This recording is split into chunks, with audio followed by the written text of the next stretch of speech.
Big Boss season 9 Tamil. நான் Jackie Sekar. Jackie டிவிக்காக நம்மோடு இணைந்து உரையாட வந்திருக்கிறார். இது 1/1/2026 புத்தாண்டு அன்று ஒளிபரப்பு நிகழ்ச்சியினுடைய ஒரு பார்வை.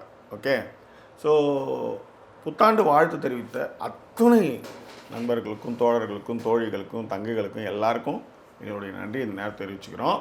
ஸோ விரிவான ஒரு பார்வையை இப்போ பார்க்க போகிறோம். Stay with us.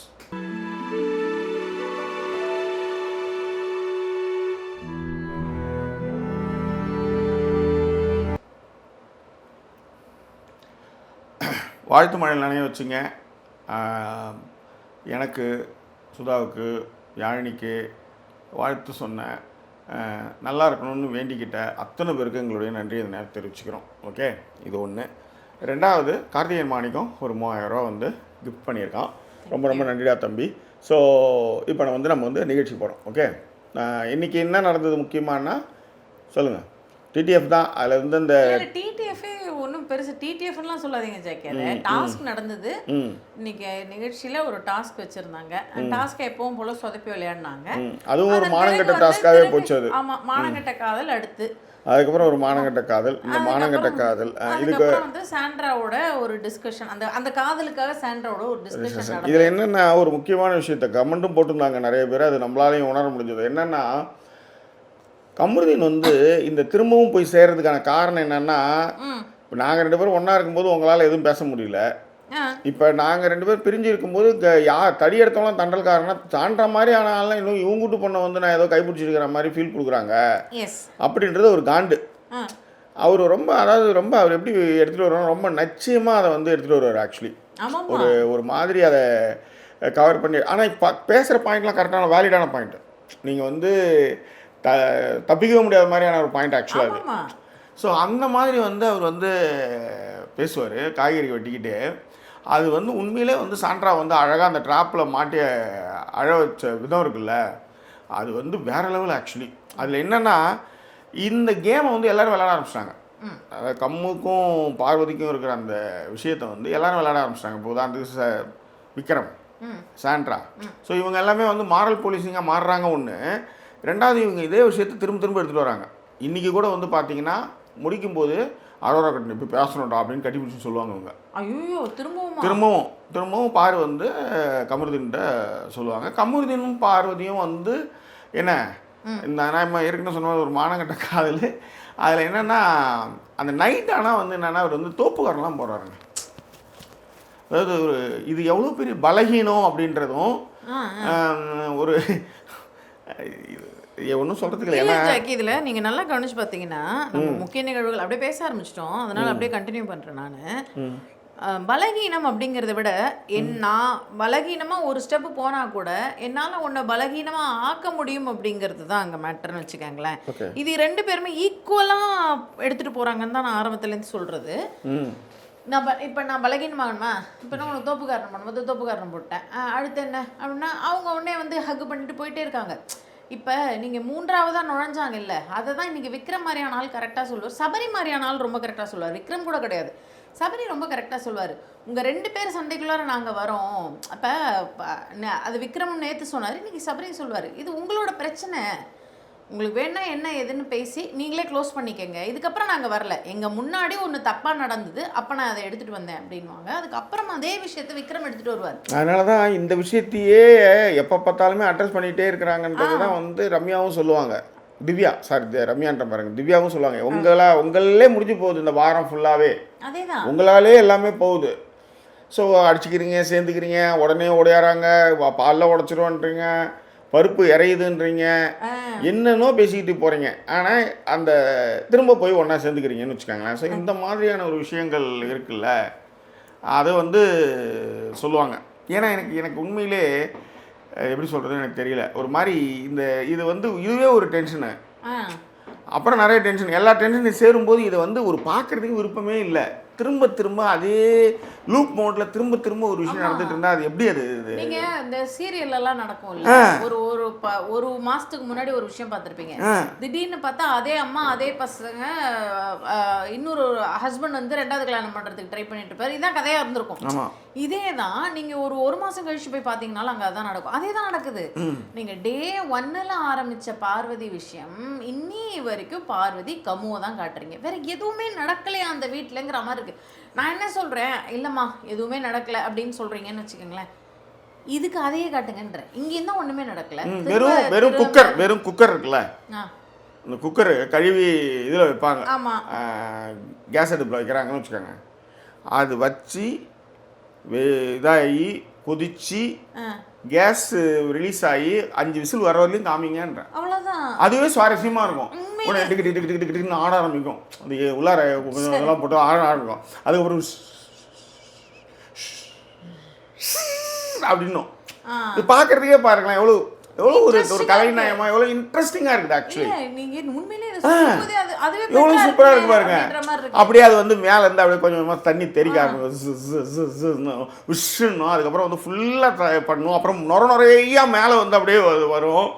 நுரையா வந்து தண்ணி நிறைய விஷயம் நுரையா வந்து அப்படியே வந்து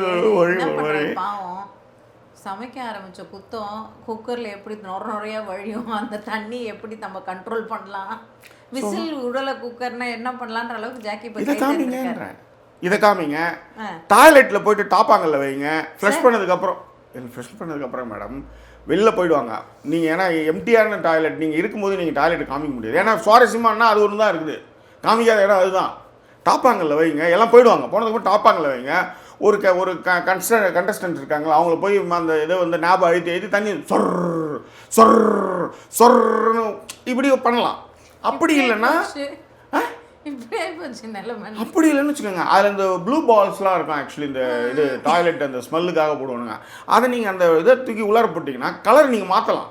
ஃபர்ஸ்ட் ப்ளூவில் வந்து புஷ்ஷுன்னு தண்ணி வரும். அதை ஃபுல்லாக அழுத்தி அதை காமிங்க. ரொம்ப இன்ட்ரெஸ்டிங்காக இருக்கும். அதுக்கப்புறம் அது கொஞ்சம் கொஞ்சமாக சாயம் போய் அப்படியே போய் தண்ணி வெள்ளையாக மாறும். அப்போ நீங்கள் பச்சை கலர் பால் போடுங்க. திரும்ப பண்ணிக்கிட்டே இருங்க. டப்புன்னு அழுத்திட்டே இருங்கன்னா திரும்ப தண்ணி சொர்றன்னு போயிட்டே இருக்கும். அப்போ நீங்கள் வந்து அந்த தண்ணி வெளுப்பாக போகும்போது சோப்பு கலர் பால் போடுங்க. சுவாரஸ்யமாக இருக்கும். அதையே நீங்கள் காமிங்கன்றேன். உண்மையிலேங்க நீங்கள் திரும்ப ஒரே விஷயத்தை எடுத்துகிட்டு வந்துட்டு திரும்ப ஏங்க நேற்று அடிச்சுக்கிறாங்க. அதாவது வந்து டொமஸ்டிக் வயலன்ஸுங்கிற அளவுக்கு பேசுகிறீங்க. இங்கே இந்த விஜய் சேதுபதி அவர்களுடைய படம் ஒன்றுத்தில் காட்டின இப்போ அந்த டைரக்டர் கூட மன்னிப்பு கேட்டார் அப்படின்னாங்க ஜாக்கி. அப்போ எனக்கு தெரிலங்க அது தப்புன்ட்டு. அவர் அடிச்சுட்டு போயிடுவார், இவங்க வந்து வெயிட் பண்ணுறேன் அப்படின்ற மாதிரிலாம் பேசுவாங்கன்னு வச்சுக்கோங்களேன். அதுவே தப்பு அப்படின்றப்ப டொமஸ்டிக் வயலன்ஸ் லெவலுக்கு ஒரு கண்டஸ்டன்ட்டை நீங்கள் கொண்டு போயிட்டு மறுநாள் வந்து ஹக் பண்ணிக்கிறீங்க, வா நம்ம 2 பேர் போய் படுத்துக்கலாம் அப்படிங்கிறீங்க. எனக்கு புரியவே இல்லை. அது வேற நடுவில் வேற இந்த நடுவில் இருக்க இந்த சில்மிஸ்டில் காமிக்காம ஒரு லாங் ஷாட்ல யாரோ ஒருத்தவங்க தூங்காம எழுந்து இந்த வைதேகி காத்திருந்தாள் இந்த விஜயகாந்த் மாதிரி வந்து தாடி வச்சுட்டு யாரோ சில் அவுட்ல இருக்கிறாங்க. அதே காமிங்கன்றேன். அது நல்லா இருக்கும்ன்றேன். இவர் சொல்றாங்க இவ்வளோ கஷ்டப்பட்டு நீங்கள் வந்து நடுவில் ஒரு கட் ஷாட்டாக போட்டுட்டு இருக்கிறதுக்கு அதையே காமிங்க. இல்லை இப்படி டாப்பாங்கல்ல வைங்க. சுபிக்ஷாவும் ஆரோராவும் எப்படி போர்வை வந்து நகருது, எப்படி இழுத்து போட்டுக்கிறாங்க. இவரு கமருதீன் பார்த்தாருங்க. அவங்க ஆரோரா வந்து ஹக் பண்ணிக்கிறாங்க. ஏதோ அது மாதிரி ஒரு டாப்பாங்க. அது காமிங்க. அதுவே சுவாரஸ்யமாக இருக்கும். நான் குக்கர் சொல்லிட்டேன். காய்கறி வெட்டும் பொழுது அது வந்து எப்படி வந்து அந்த முருங்காயை உடைச்சி எல்லாத்த விட இன்னொரு விஷயம் சொல்றேன். நீங்க இதெல்லாம் கூட காட்டுங்க, தயவுசெய்து மியூட் போட்டுருங்க. எதுவுமே பேசுறதே எங்களுக்கு தெரியவே வேணாம். உண்மையிலேங்க இந்த சீசன் நான் உண்மையிலே இந்த லண்டன் இந்த குளிரில் நான் வரணும்னு எனக்கு ஐடியாவே கிடையாது. ஏன்னா 9 மணிக்கு தான் சோம்பல் முடிச்சுட்டு சூரியன் வரும். வயசு பொண்ணு மாதிரி டமால் 4 மணிக்கெலாம் உலர பூந்துடும். எங்கேயுமே போக முடியாது. குளிர் கசகசன்னு ஒரு மாதிரி இருக்கும்.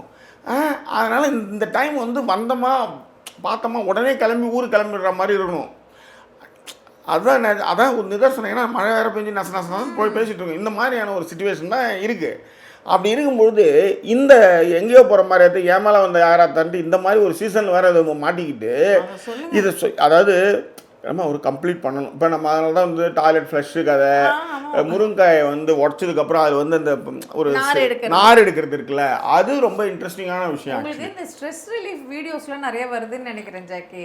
அதுதான் இப்படி வரும், கேக்கை கட் பண்ணுவாங்க, ஸ்லைஸாக கட் பண்ணுவாங்க. அதுக்கப்புறம் வந்து இந்த பேர் என்ன சொல்கிறது, அந்த மரத்தை வந்து கரெக்டாக அப்படியே கட் பண்ணிக்கிட்டே இருக்கிறது, அதன் பிறகு வந்து ஸ்லைமை வந்து பிசைறது, இந்த மாதிரிலாம் ஏதாவது ஒன்று யானி அப்பப்போ வந்துருக்கும். எப்போத்தாலும் ஒரு மாதிரி குழவான்னு அதை வந்து போட்டு பசஞ்சிக்கிட்டே இருக்கும் ஒரு மாதிரின்னு வச்சுக்காங்களேன். அப்பம் புத்தின்னு அப்படின்னு நினைப்பான் நான். சரி, ஸோ அந்த மாதிரி வந்து it's kind of thing happen. நம்ம இருக்கும்போது ஸ்லைம்லாம் இருந்ததே இல்லை. நீ வச்சுருந்துருக்கீங்களா?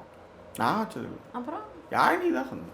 இல்லை இல்லை, நீங்கள் அப்பம் புத்தின்னீங்களே, நீங்களும் அது மாதிரி விளையாடுறீங்க. Yes, it's kind of right.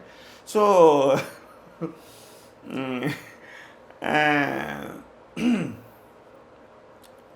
என்னத்த சொல்கிறது, இது அதான் அது ஒரு ஸ்ட்ரெஸ் ரிலீஃப்னா நீங்கள் ஒரு stress relief madam. But this kind of things ஹேப்பன்டா ஒரு மாதிரி எதை பார்த்தாலும் கட்சி வைக்கலான்னு தோணுது. சாதாரண சின்ன விஷயமா இருக்குது, நல்லா தெரியுது, எதுலேயுமே அதில் எந்த பிரச்சனையுமே இல்லைன்ட்டு. ஆனால் அதை வந்து பூடகமாக ஆகிட்டு இருக்குது மைண்டு. சீரியஸாக சொல்கிறேன், எனக்கே நானே வந்து ஒன்றும் மாறிட்டு இருக்கலான்ற ஒரு ஃபீலிங் இருக்குது. நாம தான் வந்து தப்பாக இருக்கிறோமா? இப்போ நம்ம வந்து வெளிப்படையாக இருக்கிறது தான் தப்பா, நம்மளை சுற்றி நடக்கிறது எல்லாமே வந்து ஹைட் ஆகுது அப்படின்ற மாதிரிலாம் மைண்டு ஓடிட்டுருக்கு. என்னென்னோ ஓடுதுங்க இதில். இந்த கருமம் வேறு எப்போ பார்த்தாலும் கட்டி பிடிச்சிக்கோ, போறியான் இல்லாம் அப்படின்னு வேற. சாண்ட்ரா கிட்ட போய் சாண்ட்ரா கிட்ட பாருங்க, அரோராவுக்கு சாண்ட்ரான்ட்டு நான் சாண்ட்ரா அழவுட்டார் ஆக்சுவலி. இல்ல சாண்ட்ரா கிட்ட தான் சாக்கி பேச சொல்லுவாங்க. எனக்கு தெரியல நீங்க அரோரான்றீங்க. ஐயோ பாருங்க, இந்த மாதிரி தூக்க கலகத்துல இதுதான் இந்த லட்சணத்துல தான் அந்த சீரிஸ். அது இப்போ நீங்கள் குக்கர் எத்தனை சவுண்டு கேட்டுட்டு நான் அதை காமிச்சிங்கன்னா நான் கரெக்டாக சொல்லியிருப்பேன். 4.5 சவுண்டு, 4.5 சவுண்டில் சுபிக்ஷா. ஆமாம், 4.5 சவுண்டு அப்படி ஆயிடுச்சு. அது 4.5 ஃபஸ்ட்டு வரும் தெரியுமா, ஃபஸ்ட் அதையும் நான் கவுண்டட் பண்ணிக்கிட்டேன் அப்படின்னும். அது ஃபுல் இதில் வராது, வைப்பில் வரலாமா வேணாமான்னு அப்படி அந்த குக்கர் மேலே அந்த இது இருக்குல்ல, அது வெயிட் அப்படின்னும். அந்த மாதிரி அதெல்லாம் நீங்கள் நான் டீட்டெயிலாக சொல்லுவேன். அந்த மாதிரி இல்லாமல் பாருங்கள், சாண்ட்ரா கிட்ட பேசினா எப்பயுமே அவங்க அரோரா கிட்ட தான் பேச சொல்லுவாங்க. ஆக்சுவலி ஹக் பண்ணிவிட்டு அவங்க ஃபஸ்ட்டு தூதே எங்கே அனுப்புவாங்கன்னா சாண்ட்ரா கிட்ட தான். சாண்ட்ரா பார்த்துட்டேன்னு கதற மாதிரி ஒரு விஷயம் பண்ணுவாங்க. இது டக்குன்னு அரோராவுக்கிட்ட இருந்து சாண்ட்ரா மாற்றிட்டாங்கன்னு நினைக்கிறேன். இதில் என்ன வேற என்னன்னா இதாங்க, அவங்க 2 பேர் பேசுவாங்க, ஹக்கு முடிஞ்சது. மறுநாள் காலையில் ஒரு வேறு கமருதீன் வேற என்னை பேசி சமாதானப்படுத்திட்டேன். அவன் ஒரு மாதிரி பயந்துட்டா, அதனால் நான் சமாதானப்படுத்தி பேசி முடிச்சிட்டேன் அப்படிங்கிற மாதிரி சொல்லுவாங்க.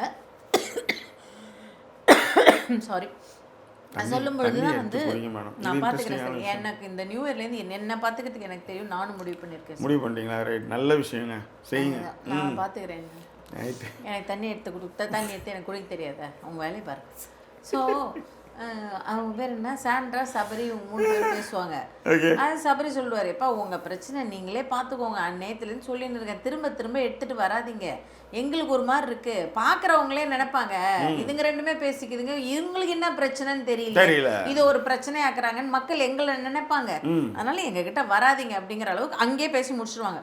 கமருதீன் வந்து எதற்காக நீங்கள் நல்லா கவனிச்சு பார்த்தீங்கன்னா, கமருதீனுக்கு அவர் இந்த வீட்டில் இருக்கிற எல்லாருக்குமே அதுதாங்க, அவங்கள சொல்லிட்டா அவங்க அதை திரும்ப திரும்ப திரும்ப திரும்ப, அதாவது சில பேர் இருக்காங்க அவங்களுக்கு வலிச்சதுன்னு வச்சுக்கோங்களேன், அதை விட 10 மடங்கு வலியை எதிராளிக்கு கொடுத்து மறுவேளை பார்ப்பாங்க. ஆமாம், எனக்கு தெரியும். அந்த மாதிரியான ஆள் தான் வந்து கமருதீன். சரிங்களா? அப்படி இருக்கும்பொழுது அவர் அதுக்கான டைம் பார்த்துக்கிட்டே இருக்கார். இப்போ இந்த மாடு கதை தான், 4 மாடு ஒன்றா இருந்தால் தானே பிரச்சனை, பிரித்து விட்டா போதுமே அப்படிங்கிற மாதிரி தான். இப்போ பார்வதியும் சாண்ட்ராவும் ஒன்றா இருந்தால் தான் பாரு ககபுகன்னு வருவாங்க. அங்கேருந்து சாண்ட்ரா வந்து பார்வதிக்காக வந்துருவாங்க, அவங்க வீட்டு பொண்ணு மாதிரி பார்த்துக்கிறதுக்கு. உங்கள் 2 பேரும் நடுவில் வர வைக்கிற இரு சண்டை அப்படின்னு அழகாக இந்த மாமியார்ல காய் வெட்டுவாங்கல்ல, வந்து உட்காந்து காய் வெட்டுற மாதிரியே வந்து உட்காரு. ஏன்னா பார்வதி எப்படி மடக்கணும் அவருக்கு தெரியும். ஆக்சுவலி 11 மணிக்கு போய் 10 மணிக்கு போய் தோப்பு வரணும் போட முடிஞ்சது கதை ஆக்சுவலி. அப்புறம் வந்து நம்ம 2 பேர் படுத்துக்கலாம் வா அப்படின்னு போய் பேசிட்டு ஹக் பண்ணிடுவாங்க, முடிஞ்சு போச்சு. இவங்க காலையில் இவர் காய் வெட்ட வருவார் ஜாக்கி, யாருன்னு பார்த்தீங்கன்னா இப்போ சாண்ட்ரா, பார்வதி அண்ட் வினோத் இருப்பார். அப்போ ஜாலியாக தான் பேசுகிற மாதிரி இவர் வேணும்னே ஆரம்பிப்பார். யார்? கமருதீன் தான். சாண்ட்ரா நாங்கள் 2 பேரும் ஏதோ என்னவோ சொல்லுவார். சொன்ன உடனே வந்து பார்வதி தான் ஆரம்பிப்பாங்க. நேற்று டாஸ்கில் கூட யாருக்கு கிடைக்கக்கூடாதுன்னா எனக்கு கிடைக்கக்கூடாதுன்னு நீ சொல்கிறடா அந்த டிடிஎஃப் அப்படின்னும்போது இவர் சொல்லுவார் அது கேம் அப்படின்ற மாதிரி பேசுவார். அந்த மாதிரி கேமில் கூட நான் உன்னை சொன்னதில்லை. இவங்க கேமில் மட்டும் தான் சொன்னதில்லை, மற்ற எல்லா இடத்துலையும் போய் கமருதனை பற்றி பேசின்னு தான் இருப்பாங்க. ஆனால் டொமஸ்டிக் வயலன்ஸு இது டொமஸ்டிக் வயலன்ஸ் பெரிய வார்த்தை. டொமஸ்டிக் வயலன்ஸு அதுக்கப்புறம் வந்து இது என்னது என்னது கை வச்சுதா இன்அப்ரோப்ரியேட் டச் பேட் டச் அப்படின்ற அளவுக்குலாம் பேசுறீங்க. அப்படி இருக்கும்பொழுது சரி விடுங்க அதெல்லாம் பற்றி பேசிட்டு எதுக்கு. ஸோ இவங்க வந்து என்னன்னா சாண்ட்ரா கிட்ட உடனே இவர் சொல்லுவார் சாண்ட்ராவுக்கு பாரு என்ன ரொம்ப பிடிக்கும் நான் சொன்னா உன்ன அப்படின்றவாங்க. சாண்ட்ரா ஓப்பனாக கேட்பாங்க அந்த இடத்துல நான் உன்கிட்ட வந்து அது கதையை வளர்க்கறதுக்காக பண்ணது அது ஆக்சுவலி எனக்கு ஒன்னெல்லாம் பிடிக்காது அப்படின்னு உடனே இவர் வந்துருவார். ஓ உனக்கு என்ன பிடிக்காது அக்காலாம் கிடையாது சாண்ட்ரா ஒரு அக்கா அந்த கன்ஃபர்மேஷன் பண்ணிக்கிறேன்க்கா அப்படின்ற மாதிரி இனிமேல் அக்கா கிடையாது. அப்ப சூப்பரா ஒரு வார்த்தை சொல்லுவாருங்க. யாரு நம்ம இவரு தான் வினோத். இந்த வீட்டை பொறுத்த வரைக்கும் ஒருத்தவங்க சண்டை போட்டுனே இருக்கிற மாதிரி இருக்கணும், அவங்களை யாராவது கேள்வி அந்த மாதிரி இருக்கணும் போல இருக்குல்ல, அதனால தான் கனி கிளம்பிட்டாங்க அப்படின்னுவாரு. உடனே வினோத் சொல்லுவார் கமருதீன் சொல்லுவார் அந்த மாதிரி கனியாவும் சண்டை போடுற மாதிரியான ஆளாக இருந்திருந்தா சாண்ட்ரா மாதிரி அவங்களும் வீட்டிலே இருந்திருப்பாங்க அப்படின்னு சொல்லி ஆரம்பிப்பார். அதன் பிறகு சாண்ட்ரா அவர் எப்படி எடுத்துகிட்டு வருவார்னா ஃப்ராடு நீங்களாம் பின்னாடி போய் பேசுகிறீங்க அப்படின்னும் பொழுது தான் சரி இந்த இடத்துல நீங்கள் எல்லாரையுமே பார்க்கும்பொழுது கமருதீன் சொல்கிற சில விஷயங்கள் வந்து கரெக்டாக இருந்தாலுமே சில விஷயங்கள் கரெக்டாக இருந்தாலுமே உங்களை நம்பி நிறைய விஷயங்கள் பேசியிருக்காங்க. சாண்ட்ரா வந்து நீங்கள் பேசுனதுனால தான் கமருதீன்கிட்ட எடுத்துகிட்டு போயிட்டு அந்த விஷயங்களே பேசினாங்க. அப்படி இருக்கிறப்ப பாரு அந்த இடத்துல வந்து சாண்ட்ரா கேள்வி கேட்கணும். கமருதீன் எப்படி அவங்கள சொல்லுவேன் நான் சொன்னதுனால தானே அவங்க வந்தாங்கன்னு சொல்லணும். அது கரெக்டுங்க. இதே தாங்க ஆதிரை வந்து இவங்க கிட்ட அரோரா கிட்ட சொல்லி அரோரா போய் விட்டு எல்லாத்தையுமே சொல்லணுமே போய் கேட்டாங்கல்ல. அப்போ அரோராவுடைய நிலைமை யோசிச்சு பாருங்க. அந்த மாதிரி தான் வந்து இவர் வந்து சாண்ட்ராவை எடுத்துட்டு வருவார் ஜாக்கி. இவங்க அப்படி இருப்பாங்க டேய் சும்மா இருடா. இப்ப உங்களுக்கு ஒரு விஷயம் வருதுன்னா நீங்க இப்படிதான் சும்மா இருடா அப்படின்னு அது இது வந்து ஆரம்பத்துல இருந்து நடக்குதுங்க. அதனால அதுல பேசுறதுக்கு எரிச்சலா இருக்கு உண்மையிலேயே. ஒன்றும் பெரிய இதுவாலாம் இல்லை. சாண்ட்ரா வந்து ஃப்ராடுங்கெல்லாம் திட்டுவார். ஃப்ராடு நீங்க அப்படிங்கிற ஒரு விஷயம்லாம் சொல்லுவார். அப்பதான் இவங்க கத்துவாங்க சாண்ட்ரா வார்த்தையை அளந்து பேசுன்றப்பெல்லாம் ரொம்ப அதாவது பயங்கரமாக இரிட்டேட் பண்ணுற மாதிரியான ஒரு வேலைங்க அது கமருதீன் பண்ணுறது. அவர் என்ன சொல்லுவார் அளந்து பேசினா என்ன இன்ச்சு டேப் வச்சா அப்படிங்கிறதெல்லாம் நக்கல் விடுவார். அவங்க அழுதுகிட்டே போயிடுவாங்க. போனதுக்கப்புறம் விக்ரம் கூட ஃபஸ்ட்டு சமாதானத்துக்கு போக மாட்டார் சாண்ட்ராவை. பாரு வராத பாரு என் கிட்ட மட்டும் வந்துடாது அப்படின்லாம் இவங்க கத்துவாங்க. அவன் அங்கே பேசுகிறப்ப நீ பேசியிருக்கணும் பாரு. நீ எடுத்துட்டு வந்து லவ் கதையெல்லாம் சொன்னதுனால தான் இவங்க வந்து ட்ரிகர் ஆவாங்க. இவங்க ஆக்சுவலி அதேதான். நீ வந்து போய் இந்த எங்கள் வீட்டில் வந்து இப்போ நான் போய் இப்போ வந்து இப்போ ஜாக்கி கிட்ட சொல்கிறேன்னு வச்சுக்கோங்களேன். அவங்க எங்கள் ஆஃபீஸில் என்ன இது மாதிரி செஞ்சுட்டே இருக்காங்க. ஒரு நாள் அவனை பார்த்தா கேட்க மாட்டாங்க. அந்த மாதிரி தான் வந்து வீட்டில் எங்கள் நிறைய நடக்கும். முக்கியமாக யாழினி பற்றி நிறைய சொல்லுவாள். எனக்கு கோவம் வரும். நான் போய் கேட்பேன். அவள் வந்து விட சொல்லுவா அம்மா நீ ஏம்மா இதெல்லாம் சொல்கிறா அவங்ககிட்ட அப்படின்வான். இதுதான் நடக்கும், எப்பயுமே நடக்கும்னு வச்சுக்கோங்க. இது என்னென்னா நான் நிறைய வாட்டி யாழினிகிட்ட சொல்கிறது தான். அவள் வந்து உன் வேலைக்காரி கிடையாது, அவகிட்டேருந்து நிறைய வேலை வாங்குற நீ அதை கொஞ்சம் கன்சிடர் பண்ணு அப்படிலாம் நிறைய சொல்லுவேன். எனக்கு இவ்வளோ ஏதாவது சொன்னால் எனக்கு என்னால் தாங்க முடியாது. ஸோ அதனால் அது ஒரு பிரச்சனை. அது ஆக்சுவலி இது அவளையும் ஒன்றும் சொல்ல முடியாது, இவளையும் ஒன்றும் சொல்ல முடியாது. இது மாதிரி ஒரு ட்ரையாங்கிள். ஓகேவா? அப்படி இருக்கிறப்ப சாண்ட்ரா வந்து அந்த விஷயத்த கேட்டது சாண்ட்ரா பக்கத்தில் அந்த விஷயங்கள்லாம் நியாயம் என்னை பொறுத்த வரைக்கும். ஆனால் கமருதீன் எப்படி எடுத்துகிட்டு வர்றாருன்னா அப்போ பார்வதி கேட்பாங்க எதுக்குடா நீ இப்படி பண்ணுறன்றப்ப சூப்பராக சொல்லுவார். பிஆர் விஷயத்தெல்லாம் எடுத்துகிட்டு வந்தாங்களே எனக்கு அதுவே பிடிக்கல அவங்க மேலே, அதனால தான் நான் இப்படி பண்ணுறேன் அப்படின்னு சொல்லி அந்த மாதிரியான ஒரு பில்டப்லாம் கொடுப்பாரு. இவர் போய் சாரி கேட்க போகிறவங்க போயிட்டே இருப்பாங்க. இதெல்லாம் ரொம்ப ஓவர். தண்ணி வேணும் உங்களுக்கு பின்னாடி இருக்குச்சு. ஸோ இதெல்லாம் ரொம்ப ஓவர் அப்படிங்கிற ஒரு விஷயத்த வந்து அவர் கமருதீன்லாம் பேசி முடிப்பாருங்க. சரி இதுதான் இப்படி ஒரு கோராமையாக போகுது அப்படின்னா அடுத்து டாஸ்க் வைப்பார். அதான் டிடிஎஃப்னு சொல்கிறது கூட எனக்கு வரல, டாஸ்க்குன்னே சொல்லுவோம். ஏன்னா டிடிஎஃப்னா எப்படிங்க உயிரை கொடுத்து விளையாடுவாங்கங்க. ஒரு கேமே வேறு லெவலில் இருக்குங்க. டிடிஎஃப் கேமில் நீங்கள் எடுத்துன்னு வந்து இந்த காயின் ஓட்டுற டாஸ்க்கு யாரோ சொல்லியிருப்பாங்கன்னு நினைக்கிறேன். பிகாஸ் ரொம்ப டிடிஎஃப்ஏ ஒரு மாதிரி இதுவாக போயிட்டுருக்கு. காயின் ஓட்டுறது அந்த மாதிரி ஏதாவது எடுத்துகிட்டு வருவோம், ஓடி கீடி ஏதாவது பண்ணட்டும் அப்படின்னு சொல்லிட்டு. ஒன்றும் இல்லை. இப்போ முடியாதவங்களாம் இருக்காங்கல்ல, இந்த வீட்டில் மாமியார் இவங்களாம் நைட்டு வந்து ஒரு படத்துக்கு போக முடியாது அவங்களால.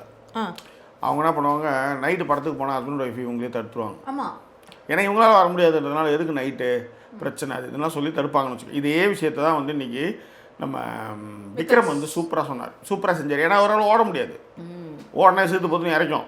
அப்போ அதுக்கேற்ற மாதிரி ஒரு பிளான் பண்ணி எல்லாரையும் வந்து பேச வச்சு நம்ப வச்சு, ஏன்னா விக்ரம் வந்து நல்லவர், விக்ரம் எது சொன்னாலும் கேட்பாங்க, அந்த ஒரு சுச்சுவேஷன். அதனால தான் பெரியார் என்ன சொன்னார்னா, நானே சொன்னாலும் இது நீ வந்து மற்றவன் நானே சொன்னாலும் யார் சொன்னாலும் உன் புத்திக்கும் எது சரியாக இருக்கோ அதை மட்டும் செய்யுன்னு.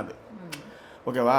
ஸோ விக்ரம் வந்து என்ன பண்ணிட்டாரு, அவரால் ஓட முடியாதுன்ட்டு யார் பலமான ஆட்களோ அவங்கள பிடிச்சி அழுத்துறது அவங்க மேலே வச்சு. அதே தான், பலமான ஆட்கள் ஒன்று, இன்னொன்று யார் ஜாஸ்தி ஸ்கோரில் இருக்காங்களோ அவங்கள வச்சு வந்து இப்போ இந்த கான்செப்ட் வந்து என்னென்னா சகுனித்தனமான கான்செப்ட் இது. அதை தான் நான் சொல்கிறேன். இந்த கான்செப்டில் வந்து யோசிச்சு பார்த்தீங்கன்னா, திறமையாக தனித்து இதுதான் இது குழு, இது வந்து தனித்து விளையாடி திறமையை காமிக்கிற விளையாட்டும் வரும், குழு விளையாட்டும் வரும் இதில். ஆனால் இது வந்து தனித்து விளையாடுற விளையாட்டு தான். இது பொதுவாக தனித்து விளையாடுற விளையாட்டு தான். அவன் ஓடணும், எடுக்கணும், ஒட்டணும், பிடிக்காத மேலே ஒட்டணும். ஆனால் இவர் என்ன பண்ணிட்டாருன்னா கும்பல் சேர்த்துட்டார். கும்பல் சேர்த்ததுமே பலியாடாக வந்து முதல்ல வந்து சபரி மாதிரியான ஆட்கள்லாம் பலியாடா ஆனாங்க. அதில் ஆக்சுவலி அது என்ன கொடுமைன்னா, நீ என்ன பண்ணாலும் விக்ரமால அந்த டாஸ்க்கு ஜெயிக்க முடியாது. அதே தான். இதில் இந்த ஒரு எக்ஸாம்பிள் ஒன்று சொல்லுவாங்க தெரியுங்களா ஜாக்கி? அதாவது ஹிட்லர் வந்து சுட சொன்னார், ஹிட்லராக போய் எல்லாரையும் சுடலை. அப்போ யாரோ ஒருத்தர் 2 பேர், ஒரு 2 சோல்ஜர் என்னால் சுட முடியாதுன்னு கூட சொல்லியிருக்கலாம்ல. அப்போ எல்லார் மனசுலையுமே அது இருந்திருக்கு. அவர் சொன்னார் நான் சுட்டுட்டேன்றது என்ன இன்னும் ரொம்ப ஈஸியாக சொல்கிறீங்களே அப்படிங்கிற மாதிரி ஒரு விஷயம் எடுத்துகிட்டு வருவாங்களா, அந்த மாதிரி தான் இது. அவர் சொல்லிட்டாருங்க, சொன்னால் நீங்கள் என்ன செய்யணும், எதுக்கு நம்மளாம ஓடிடலாமே. சுபிக்ஷா அவ்வளோ நியாயம் பேசுவாங்க, ரூல்ஸ் பேசுவாங்கல்ல இந்த வீட்டில். கடைசியில் வந்து அதை தொடர்றதுக்கு யாரை போவாங்க அப்படின்னா, இது வினோதம் தான் ஓடுவார். கடைசி வரலையும் அவன் நின்றுட்டே இருப்பார். அது அப்புறம் தாங்க புரிஞ்சுது. 1 ஹவரில் ஏற்கனவே வினோத் வந்து சொல்லியிருப்பாராம், யார் அரோராவை பிடிக்கும் பொழுதே சொல்லியிருப்பாராம் விக்ரம் மேலே வச்சிடலாம் அப்படின்னு சொல்லிட்டு. அவங்க வைக்க மாட்டேன்னு சொல்லுவாங்களாம். திவ்யா மேலே ஃபஸ்ட்டு வைக்கிறப்ப சொல்லுவாராம் விக்ரம் மேலே வச்சுடு அப்படின்னு சொல்லிட்டு. அவங்க வந்து முடியாது, அரோராவுக்கு முன்னாடி நம்ம அரோராவை பிடிக்கும்போது விக்ரம் கிட்ட வைக்கலாம் அப்படின்னு சொல்லுவாங்களாம். அங்கேயும் அவங்க வைக்கல. இது சுபிக்ஷா சொன்னதா. இவர் வினோத் சொல்வார், சொன்னேன் நீ என்னம்மா பண்ணவே இல்லை, அப்போவே உங்களை அடிச்சிருக்கலாங்க சுபிக்ஷா பண்ணலை அப்படின்வார்.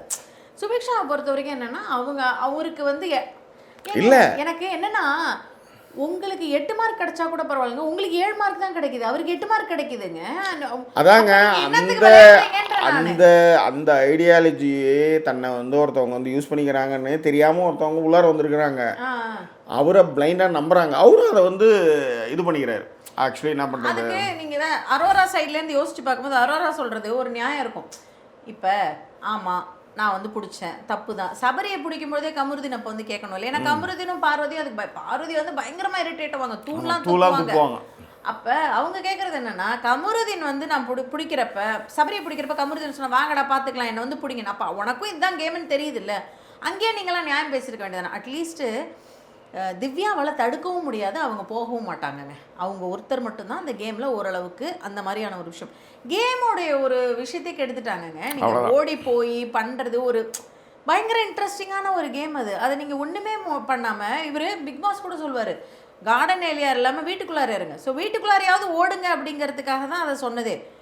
அதையும் இல்லாமல் கடைசியில் வந்து டிசர்விங் ஒரு ஜெயிப்புங்கிறது ஒரு டிசர்வ்டான ஒரு ஜெயிப்பாக கிடைக்கணும் இல்லைங்க, அந்த ஃபீலே இல்லாதவங்களா நீங்களாங்கிற மாதிரி இருந்தது.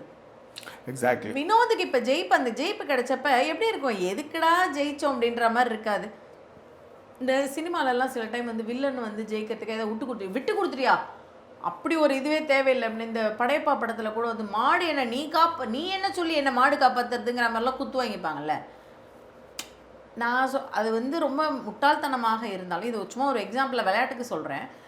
யோசிச்சு பாருங்களேன், ஒரு ஜெயிப்புங்கிறதே இல்லை அந்த ஒரு அதுதான் இது வந்து என்னென்னா படிப்படியாக அந்த கேம் மேலே ஒரு இன்ட்ரெஸ்டே போய் ஒரு மாதிரி இதில் அவங்க கேட்குறதுல ஒரு நியாயம் இருக்குது, முன்னாடியே கேட்க வேண்டியதானன்ட்டு. ஆனால் பார்வும் கமருது என்னன்னா அவங்களுக்கு வாய்ப்பு வரும்போது அதை கேட்பாங்க. அது வரலையும் அவன் வந்து அந்த கேம் வந்து என்ஜாய் பண்ணி அவங்களுக்கு பிடிக்காதவங்களாம் அவுட் பண்ணி அனுப்பிச்சிட்டு இவங்களுக்கு வந்து இவங்களுக்கு வந்து பதம் பார்க்கும்போது இவங்க அதை வந்து எடுத்துக்க வேண்டியது ஆக்சுவலாக. அதுதான் அந்த மாதிரியான ஒரு விஷயங்கள் செய்யும்பொழுது தான் இதை கேட்பாங்க. பட் இதை செய்யாமல் இருந்தது வந்து பார்த்தீங்க அப்படின்னா இவர் தான், அவர் பேர் என்ன சொல்கிறது வச்சு இவங்க தான், திவ்யா மட்டும்தான் அதை செய்யாமல் இருப்பாங்க. அதன் பிறகு வேறு என்ன நடந்தது, வேறு என்னென்னா இவங்க திரும்ப பார்வதி இவங்கெல்லாம் வந்து பேசிக்கிட்டு இருப்பாங்க. எப்படி பாரு சுபி வந்து ஒட்டவே இல்லை விக்ரம் மேலே அப்படின்னு சொல்லிட்டு திவ்யா பார்வதி இவங்கெல்லாம் பேசிக்கிட்டு இருப்பாங்க. அதன் பிறகு பார்வதி ஒரு விஷயத்தை விக்கல்ஸ் மேலே எடுத்துகிட்டு வருவாங்க திரும்ப. அவர் வந்து மேன் டு மேன் கேம் அப்படின்னு வரான். அதுக்கப்புறம் ஒரு ஆம்பளை தாண்டா நீ நிற்கிற அப்படின்னு சொல்லிட்டு சொன்னார். இது எல்லாமே பயங்கரமான ஒரு தவறான விஷயங்கள் அப்படிங்கிற மாதிரிலாம் பார்வதி கதையை எடுத்துகிட்டு வருவாங்கன்னு வச்சுக்கோங்களேன். இதுதான் நடந்தது. இதுக்கப்புறம் இவங்களுக்கெல்லாம் புது ட்ரெஸ் வந்தது. ட்ரெஸ்ஸை போட்டாங்க. சாப்பிட்றதுக்கு பிக் பாஸ் வந்து கொடுத்தாரு. வேறு ஒன்றும் பெருசாக நடக்கல. பட் சமூக வலைதளங்களில் சில இடங்களில் பார்க்கும்போது லைவ் பார்த்த சில பேர் என்ன சொன்னாங்கன்னா, இதற்கப்புறம் பயங்கரமான ஒரு சண்டையை வந்து கமருதீன் வந்து இவருங்கள்கிட்ட போட்டிருக்காரு. அவங்க பேர் சாண்ட்ரா கிட்ட, வெளியில் வா பார்த்துக்கலாம் அப்படிங்கிற மாதிரிலாம் ஏதோ பயங்கரமாக பேசியிருக்காரு. ரொம்ப தகாத முறையான வார்த்தைகள்லாம் பேசியிருக்காரு அப்படிங்கிற மாதிரியான விஷயங்கள்லாம் சொல்லியிருக்காங்க. அது என்ன ஏது கதைன்னு தெரியல. இதுதான் நடந்தது. வேறு ஏதாவது இருக்குங்களா உங்ககிட்ட? இல்லை, எனக்கு ஒன்றும் கிடையவே கிடையாதுங்க. இது வந்து நான் சொல்கிற ஐடியா தான். நீங்கள் சொன்ன மாதிரி குக்கரில் விசில் சத்தம், காய் வெட்டுறது, இந்த அணில் வந்துட்டு பார்ப்பாங்கல்ல ஃப்ளஷ் பண்ணுறது. நான் வந்து empty frame I think you know don't mistake me right. நீங்கள் ஏதாவது நினச்சிக்க போகிறீங்களா? பார்ப்பாங்கல்ல எல்லாம் ஆள் இல்லாதப்போ தான் வெறும் கை அந்த இதில் ஒரு கண்டஸ்டன்ட் மட்டும் அந்த நாப் அழுத்தி எழுதி ஃப்ளஷ் ஆகிட்டு. இதுதான் டாஸ்கே அவங்களுக்கு வந்து. அது காலியாக இருந்தால் டக்குன்னு இன்னும் கிராஃபிக்ஸில் BB9 அப்படின்னு போட்டு அப்படியே போகிற மாதிரி இருந்தால் கூட ஓகே தான், நல்லா தான் இருக்கும். ஆமாம், அப்படியே ஃப்ளஷ் ஆகிற மாதிரி கூட ஓகே தான். ஆமாம், சில நேரங்கள் அது நம்மளோட ஸ்ட்ரெஸ்ஸை கொஞ்சம் கம்மி பண்ணும். இந்த இதெல்லாம் ஒட்டு டப்புன்னு உடைப்போம்ல. இன்னைக்கு யாரோ கேட்டாங்க, முதல்ல உண்மையிலேயே சொல்கிறேன், பிபி முடியுதுன்னா எனக்கு ரொம்ப கஷ்டமாக இருக்கும். ஏன்னா நான் சில நேரங்களில் அந்த மனிதரோட நம்ம வாழ்ந்துருக்கோம்னு அர்த்தம். அந்த மனிதர்களோட நம்ம வாழ்ந்துருக்கோம். அந்த மனிதர்களோட வாழறதில்லை ஜாக்கி. இப்போ நிறைய நேரங்களில் இப்போ ஜாக்கிக்கு என்னோட டைம் ஸ்பெண்ட் பண்ண முடியாத மாதிரி இருந்தால் கூட இந்த மாதிரி நான் ஜாக்கி கிட்ட நிறைய நேரம் பேசுகிறேன், ஜாக்கி நானும் சிரிச்சுக்கிறோம் அப்படின்லாம் நான் நினச்சிட்டு இருந்திருக்கேங்க. அப்படிலாம் வந்து நம்ம ஒரு மாதிரி ஃபீல் பண்ணியிருந்திருக்கேன் அந்த எபிசோடோட. இப்போ எப்படி இருக்குன்னா, நம் இருவரின் ஸ்வரமும் நமதாகும், இசைந்தே நானாகும், ஆடுகள் மாடுகள் ஒளியாய் விழியாய் வளர்ந்தது போல் இசை நம் இசை.